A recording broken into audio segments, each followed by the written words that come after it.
السلام عليكم ورحمة الله وبركاته. رمضان مبارك. رمضان معناه قرآن.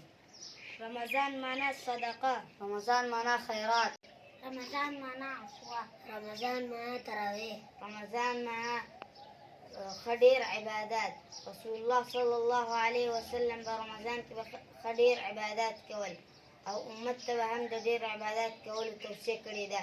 الله جل جلاله بقرآن کې بار بار فرمایي کامیاب خلق بلګ وي او خيار خلق بلګ وي، جنتیان خلق بلګ وي. راځي چې تاسو ته کامیاب خلق وښیو.